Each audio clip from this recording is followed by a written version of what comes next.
Hi, good afternoon, everybody. It's an honor for me to be here, and it's a great privilege for me to be able to greet all of you and introduce our special guest. I'd like to thank all of the employers, the community leaders, the students, and of course, the elected officials who are here today as part of this important event. Briefly, I'd like to talk about my story and what led me here today, if you guys have the time.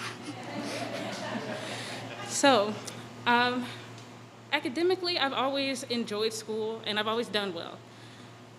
I worked hard throughout the years and I was able to graduate early at the age of 16 years old. It was a journey, and being a young graduate, there weren't a lot of employment opportunities. You can't get good jobs, so I was doing odd jobs like babysitting, typical teenage work. I was able to land my first job when I was 18 years old in the retail industry, and I didn't feel any passion for it until I was able to come into the manufacturing industry. I got my first manufacturing job at a place called King Nut out in Solon, and I was a simple line packer, but they had these giant machines that bag trail mix, and they fascinated me to no end. They were CNC machines, and I slowly but surely taught myself to operate them until my plant manager took notice and decided that he saw that I was capable and had a natural affinity for these machines and the work that they do, and he promoted me to a machine operator. And I never looked back from there. Manufacturing was my passion, and I strive to be the best there could be in the manufacturing industry. That's what led me to the ATA. My cousin recommended the program. She had successfully completed it the year prior. And at 19, I became a single mother, and with the thought in my heart that I wanted my daughter to see and do better, I joined the program, I contacted them, and it's been one of the best decisions I've ever made. I made it through the program, despite in the middle of the semester, the COVID pandemic hit the world and shut the school down. The program was very good at contacting all the students, keeping us all retained, and making sure we were able to finish successfully, and even worked with us afterwards for job placement. After that, I was put into the job at Hosemaster, working closely with the ATA staff until the interview, and their contacts with Hosemaster and the manufacturing connections that they do have are what creates these opportunities. I'm very grateful for that. I recently was promoted at my position after I was put in as a fittings coordinator. I learned everything there is to know about I'm sorry, excuse me. I learned a lot at my new job at Hosemaster. I did a lot of lateral moves, branching out on my machining experience into administrative roles, where I was recently promoted into our quality team.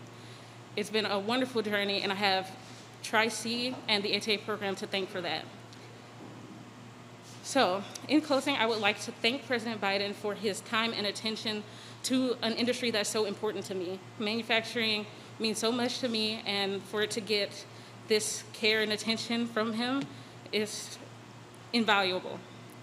And the opportunity that led me here today, I'm ever grateful for. So in closing, I'd like to introduce and welcome the 46th President of the United States, Joe Biden.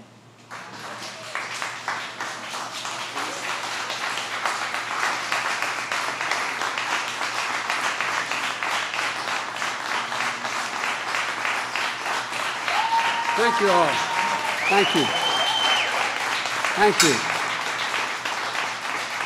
Please sit down. Charlotte, thank you very much for sharing your story. It's impressive. Dr. Johnson, everyone at Cuyahoga Community College, thank you for being here and having me here. And by the way, all the elected officials, you know what we call this in my business?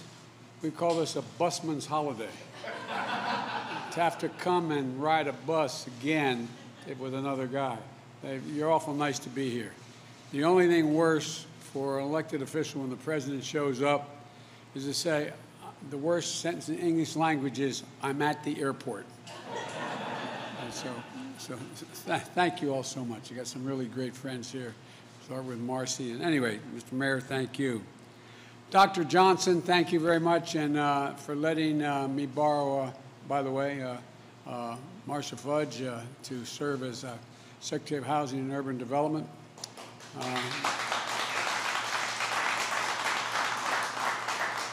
You know, certain places, just by chance and circumstance, can become markers in the course of your life or of the course of the nation. And for me, Tri-C is one of those places.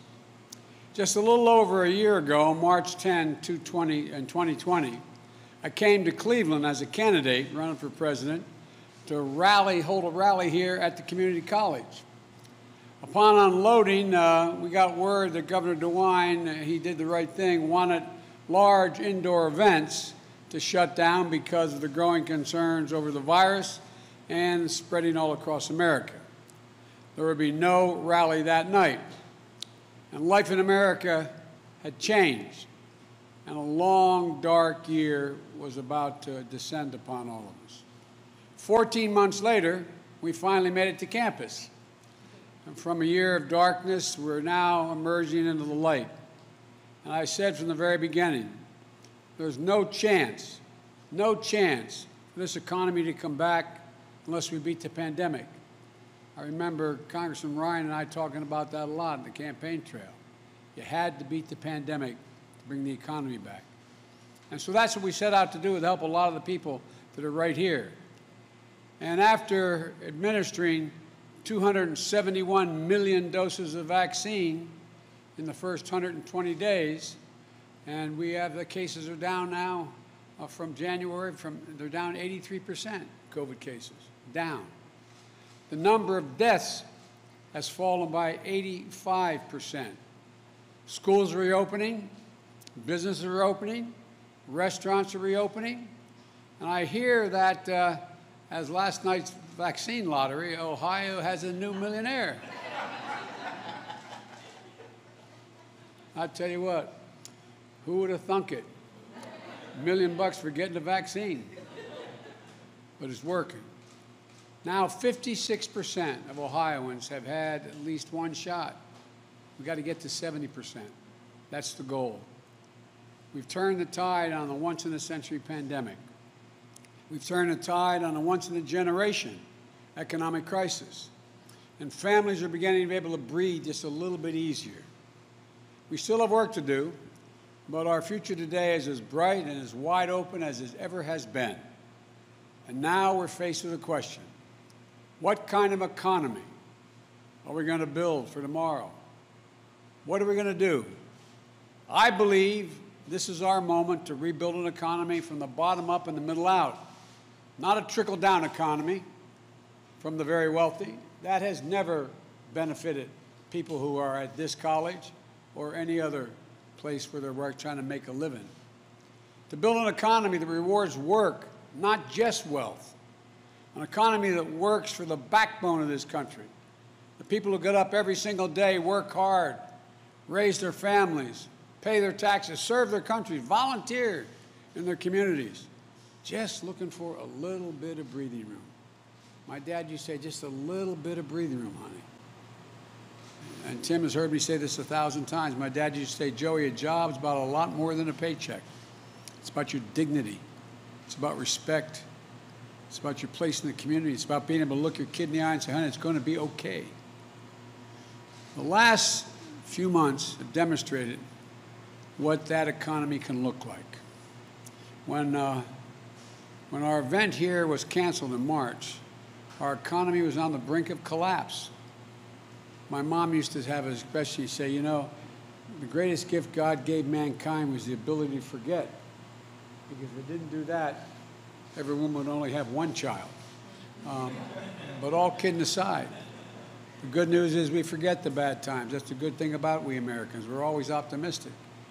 But 10 months ago, we were in trouble. When I was sworn in, there were 10 million fewer jobs. in America, and a lot here in Ohio. But in my first 3 months in office, the economy has added back 500,000 jobs per month. In fact, we've created, with the help again of the members of Congress that are here today, 1.5 million jobs, more jobs than have ever been created in the first 3 months of any presidency in the history of the United States.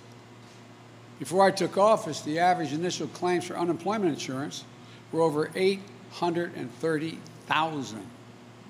This morning we learned that number has fallen below 460,000, cutting in half, and we're at the lowest level we've seen since March 2020, when the pandemic first struck.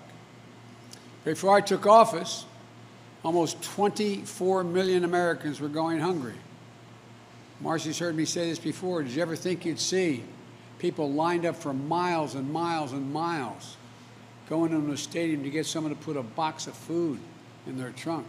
People who never, ever, ever, ever, ever, ever, ever thought they need that kind of help. Well, that number of hungry Americans, food-starved Americans, has dropped by 30%. Still too many, but there's clear progress. Before I took office, independent experts were projecting that our economy would grow at 3 to 4% in the year 2021. But they're now projecting that growth will be 6% or higher in 2021. The fastest growth in this country in 40 years. To sum it up, COVID cases are down, COVID deaths are down, unemployment filings are down, hunger is down, vaccinations are up, jobs are up, growth is up, people gaining health coverage is up, small business confidence is up. Put it simply, America's coming back. America's on the move.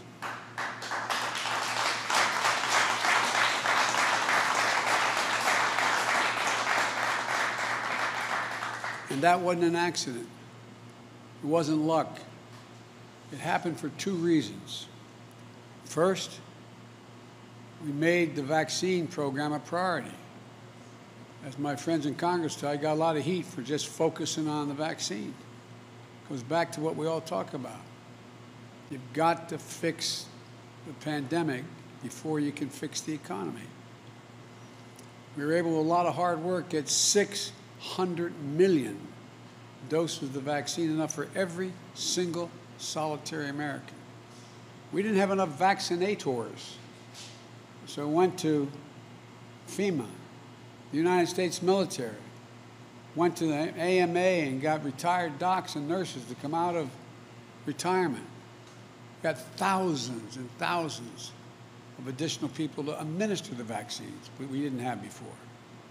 We created more places to get vaccinated, hitting my target to ensure that 90% of all Americans would have a vaccination site within 5 miles of where they live. And now, 50% of all of America, more than any other country, is fully vaccinated. 75% of seniors, black, white, Hispanic, across the board, are fully vaccinated. We're getting lives back. The American economy is coming back. And that's the second reason we're on the move. I committed to an approach of building an American economy, a different economy, to build back better. Not just build back better. That approach recognizes that we all do better, and we all do well. And the best way to grow our economy is from the bottom up and the middle out. You know, I don't have anything against anybody in Wall Street. I don't have anything against anybody making $1 million, but Wall Street did not build this country. The middle class built this country, and unions built the middle class. That's a fact. An approach that recognizes that at this time, when we rebuild the middle class, we have to bring everybody along, regardless of their background, regardless of their religion, regardless of their race. That's the approach reflected in the American Rescue Plan, which my friends in the Congress helped get passed. Because of that law, more than 167 million Americans got a rescue payment of $1,400. It's gone out helping families pay their rent, pay their bills, buy their groceries, and maybe most important, give them for the first time some hope. A little bit of hope. Hope goes a long, long, long way. Those checks matter. Small businesses and restaurants were getting killed. Now we're delivering the loans and support they need to reopen and stay open.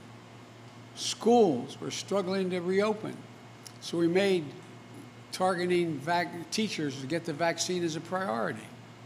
We delivered schools much needed support. State and local governments, and you know, Mr. Mayor, a lot of them had to lay off their employees, cops, firefighters, first responders, because you have to balance your budget. Well, now they're coming back thanks to the rescue plan. Beginning this summer, families with children will get tax relief, tax credit, the child tax credit, which is going to deposit money directly into their banks every month until that money is paid out. By the way, we had no problem passing a $2 trillion tax plan that went to the top 1% that wasn't paid for at all, just increased the debt $2 trillion. Every time I talk about tax cuts for working class people, it's, oh my God, what are we going to do? Well, we're going to take back some of that 1% money and make them pay for it. And thanks in part to a part of the rescue plan named for an Ohio labor leader, Butch Lewis, championed by Sherrod Brown, who I don't think Sherrod's here today. Hundreds of thousands of retirees and workers across Ohio and millions more across the country can trust that their pensions they work so damn hard for and sacrificed to secure will be there for them. Unlike my dad, who busted his neck his whole life, and when the company went on, he lost his pension completely. Even my Republican friends in Congress, not a single one of them voted for the rescue plan. I'm not going to embarrass any one of them, but I have here a list of how back in their districts they're bragging about the rescue plan. They touted the Restaurant Revitalization Fund.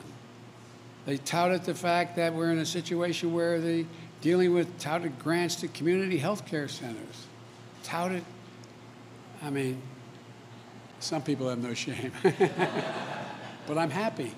I'm happy they know that it benefited their constituents. That's okay with me.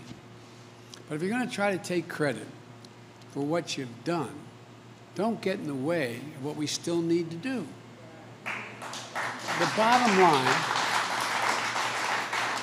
line is this. The Biden economic plan is working. We had record job creation. We're seeing record economic growth. We're creating a new paradigm, one that rewards work, the working people of this nation, not just those at the top. We did a study. 85% of my jobs plan, or 95% of my jobs plan, you don't need a bachelor's degree. 75%, you don't even need a degree that's a community college degree. It helps. But guess what? The bottom line is that people are going to be going back to work. There's a new bargain.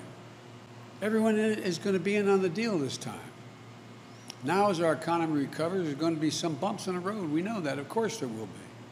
You can't reboot a global economy like flipping on a light switch. There's going to be ups and downs in jobs and economic reports. There's going to be supply chain issues, price distortions on the way back to a stable and steady growth. In the coming weeks, my administration will take steps to combat these supply pressures, starting with the construction materials and transportation bottlenecks and building off the work we're doing on computer chips. We're also announcing new initiatives to combat anti-competitive practices that hurt small businesses and families.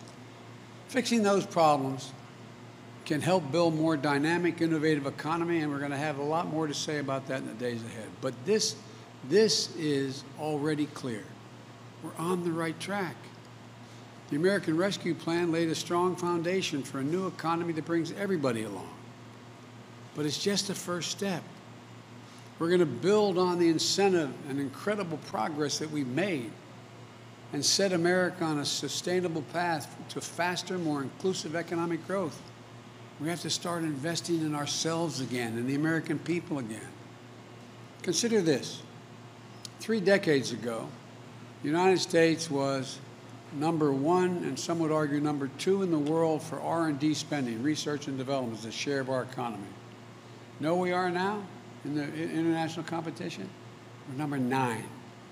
9. Meanwhile, China was number 8, and their overall spending on research and development 3 decades ago, they're now number 2. Number 2.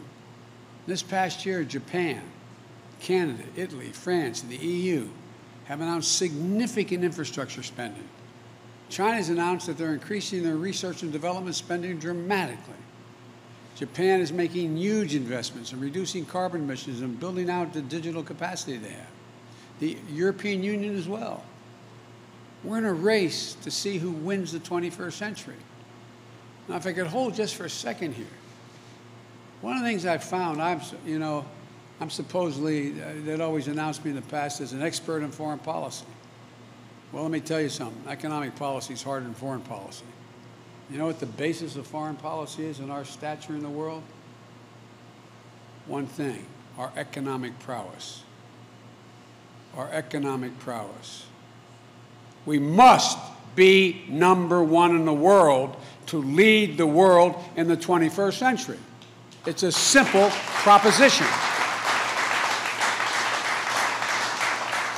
And the starting gun has already gone off. We can't afford to fall any further behind. Now's the time to build the foundation that we've laid, to make bold investments in our families, in our communities, in our nation.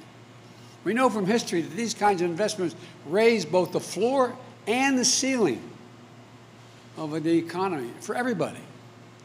Like when we brought electricity to every household in the country in the 1930s, or we connected the country through the interstate highway system in the 50s. They created millions of jobs, good-paying jobs. They set the economy up to grow more quickly and share prosperity more broadly for decades to come. Those electrical poles and wires still help power rural communities 80 years after they were built, and it's time now to rebuild them. 1/4 of all the miles Americans travel on roads are in the interstate highway system, built 60 years ago. 60 years after we built it. These are generational investments. Private sector does not make these kind of investments. We've neglected that kind of public investment for much too long. The pandemic exposed just how badly we need to invest in the foundation of this country and the working people of this country. That's why I proposed the American Jobs Plan and the American Family Plan, the generational investments we need today to succeed for tomorrow. You know, as my wife Jill, who's been a teacher for a long time, she used to be about 10 years younger than me. Now she's 30 years younger than me. And she is in every way, God love her. She's the only first lady ever to work full-time. Full-time. She teaches 15 credits at the community college. 15 credits. She's a remarkable person. And she's out in Missouri right now and in Kansas doing other things, nothing to do with her job as a teacher. But my point is this. Jill has a constant refrain. Joey, any nation that out-educates us is going to outcompete us. It's a simple proposition. You know, think about this. One of the reasons that caused us to move ahead so significantly as a world leader, an economic leader in the world, was in the late 1800s, early 1900s, we're the first nation in the world to say, we're going to have 12 years of free, without any limitation, free education. 12 years. Now imagine if, and the rest of the world's caught up with us, and they've now passed us in many cases. Imagine if we were sitting today and say, we're going to set up an education system. Does anybody think 12 years of education is enough for us to compete in the world in the second quarter of the 21st century? I'm not joking. Just consciously think about that. Is it enough? It's not. And so I'm proposing 4 additional years of education. 2 years of high-quality pre-K for 3 and 4 years old, not in daycare, in school. The studies show that if you do that, those children have an opportunity of 56% better chance of going through all 12 years of school and beyond without getting in any trouble, no matter what the background or the family they come from, no matter what. On the front end, those 2 years are important. And then 2 years of free community college. Free community college.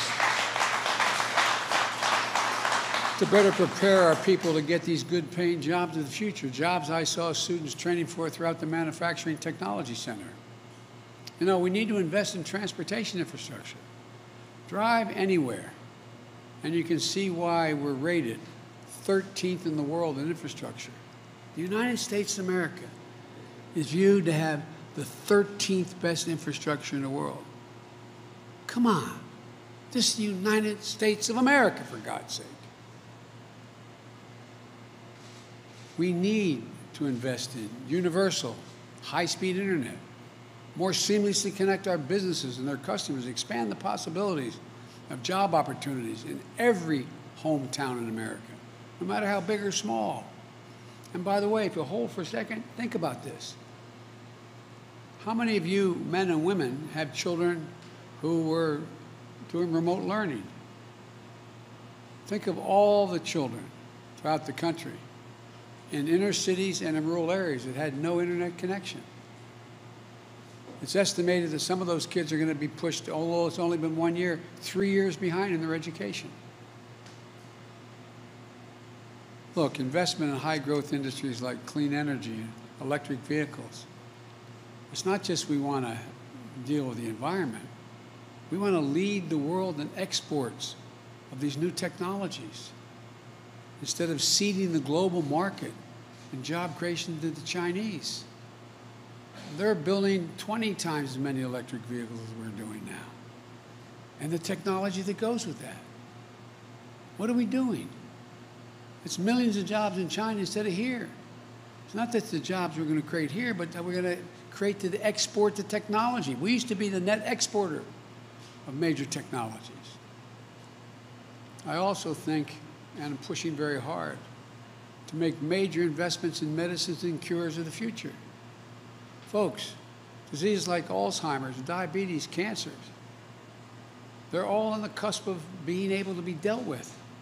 You know, if we don't do something about Alzheimer's in America, every single solitary hospital bed that exists in America, as the nurses can tell you, every single one will be occupied in the next 15 years with an Alzheimer's patient. Every one.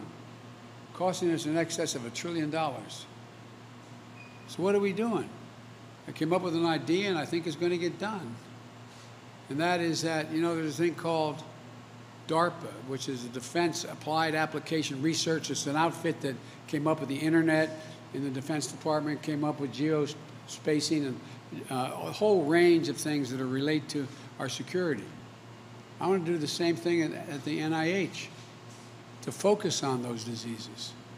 It's estimated if we spend $5 billion a year on that research and development, focusing with insurance companies don't have the money to focus on, we can make significant breakthroughs. We're already doing that. Already doing that. If we invest, we can create millions of jobs. Rebuilding the foundation of a strong, fair, resilient, competitive economy and save hundreds of thousands of lives. 100% of our investment is going to be guided by one principle: make it in America. Make it in America.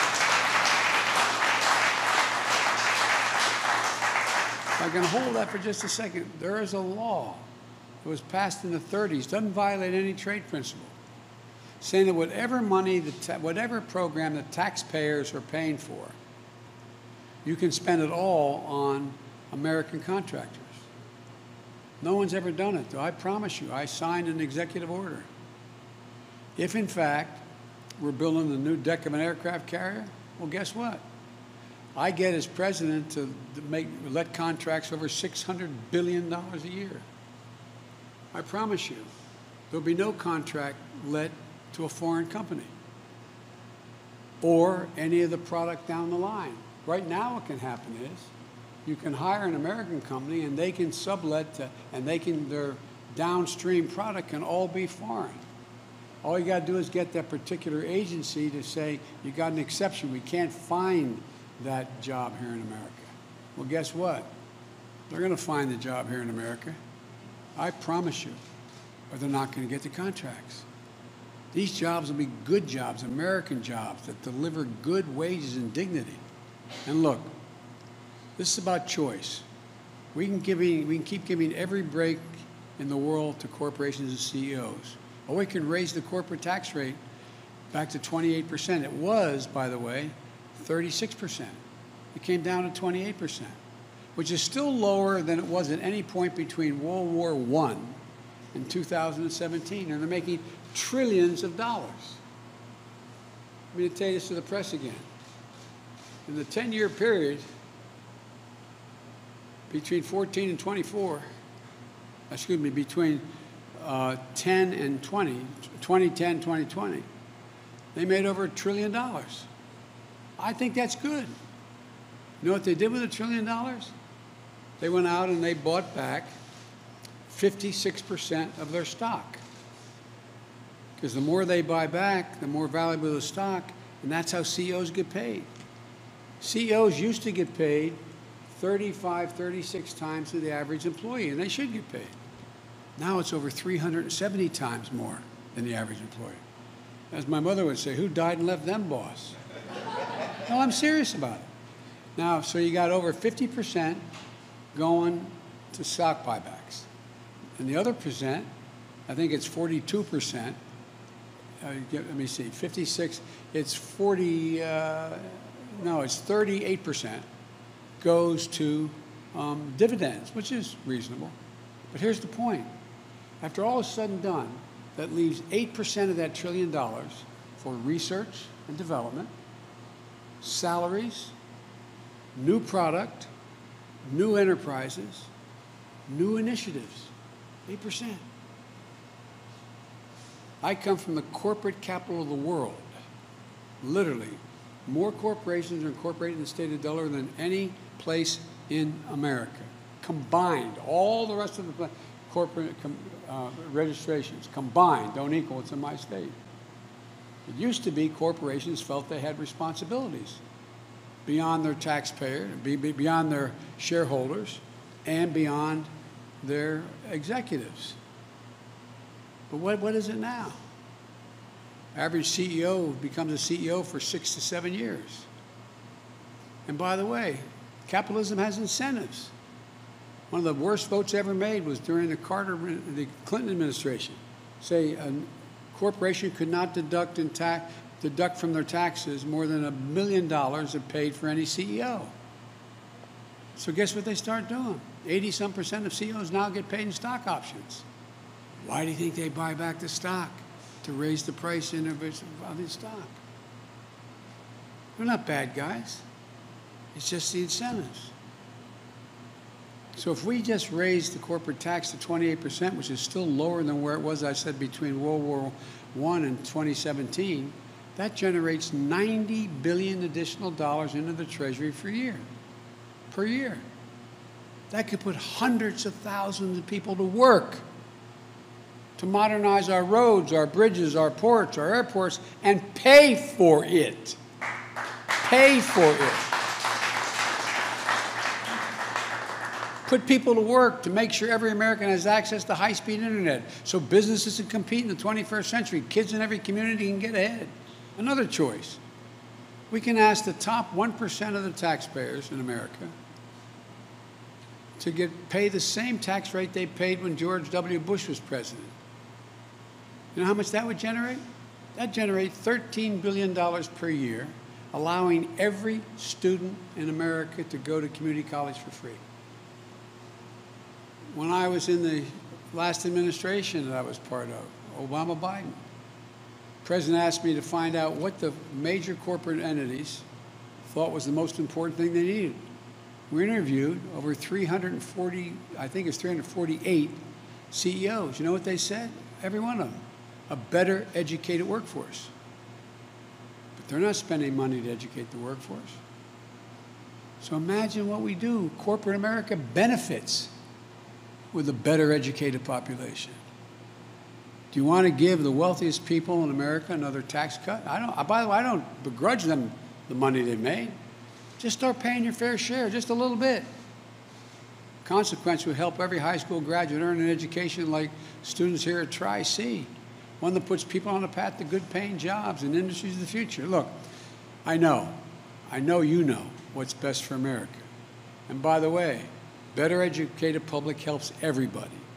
Look, my plan is the right way to invest, spreading key investments over time so we limit the price pressure. This is the right time to invest when we have historically low interest rates. Investing now with a plan to pay for it, that is fiscally responsible thing to do. Of course, there are critics out there who want to stand still. By the way, some of those critics are the same people who said that money was no object when it came, as I said, to that $2 trillion tax cut that went to the wealthiest 1% of America, who hold 30% of all the wealth in the country. But when we need to fix a road or a water system, or help millions of people return to the workforce by helping them afford child care or elder care, or help afford the ability to attend Tri-C, they think that's a bridge too far. Investing in America, again, is going to create growth, more jobs, but there's something else we have to do to ensure that high-quality jobs exist. We must restore the connection between the success of our economy and the people who produce that success, hard-working Americans. The connection has been severed. You all remember, it used to be the case in this country, when you were part of generating success of a company, you got to share in the benefits. That's long since gone, not a joke. And by the way, I'm a capitalist. But here's the deal. From 1948 after the war to 1977, I think it was 1977, 79, productivity in America grew by 100%. We made more things. Productivity grew. You know what the workers' pay grew? By 100%.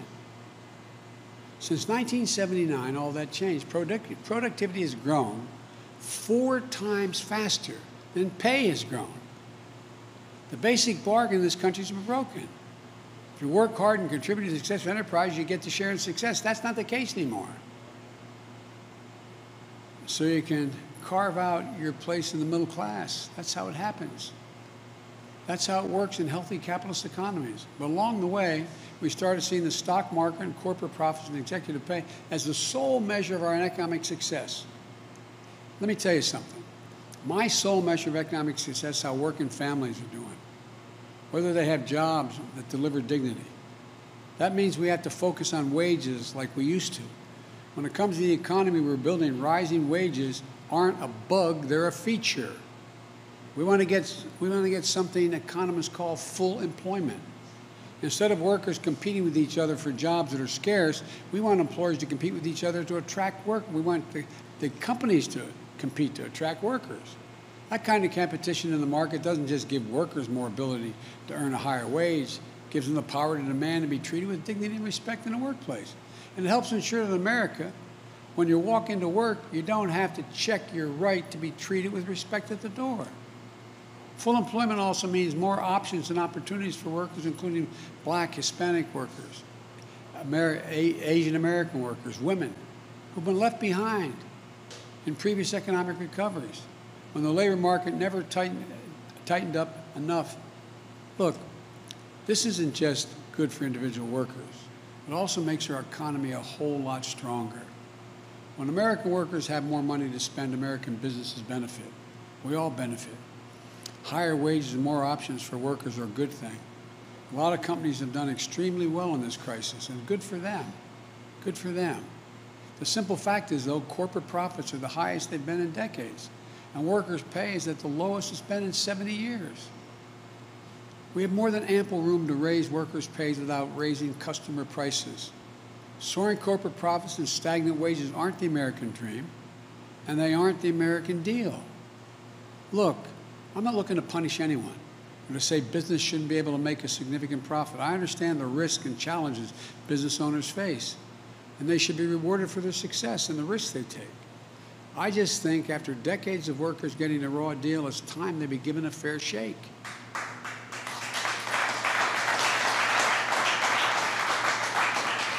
We're already seeing what happens when employers have to compete for workers. Companies like McDonald's, Home Depot, Bank of America, and others, what do they have to do? They have to raise wages to attract workers. That's the way it's supposed to be. And we've got to do two more things. Congress should raise the minimum wage to $15 an hour. No one should work 40 hours a week and live in poverty, live below the poverty level. And we ought to pass to protect the right to organize, the PRO Act, supported by union workers. Look, let me close with this. You know, it's an overused phrase these days, but it's still accurate. We're at an inflection point in American history. It happens every several generations. We have a chance to seize the economic momentum of the first months of my administration, not just to build back, but to build back better. And this time we're going to deal everyone in. Everyone has been left out, and breathe new life into the middle class and new hope into those struggling to break into the middle class. We have a chance to make investments that Moody's, not a liberal think tank, Wall Street, Moody's says my plan will increase the size of our economy by $4.5 trillion. Moody's, $4.5 trillion over the next decade, and create well over 16 million new good-paying jobs. If we make these investments now, in 50 years, people are going to look back, and not even that long. Your children or grandchildren will look back and say, this was the moment when America won the future. Won the future. Folks, I've said it 1,000 times and mean it from the bottom of my heart. There's not a single thing America can't do when we do it together. Never. We're the only country in the world that is, when we set our mind to something, that never, ever, ever failed. This is an opportunity for the wealthy to stay wealthy, the poor to have a shot in the middle class, and the middle class able to breathe more easily. That's what this is about. But this time, bring everybody along. Everybody. Thank you. God bless you, and may God protect our troops. Thank you. Appreciate it.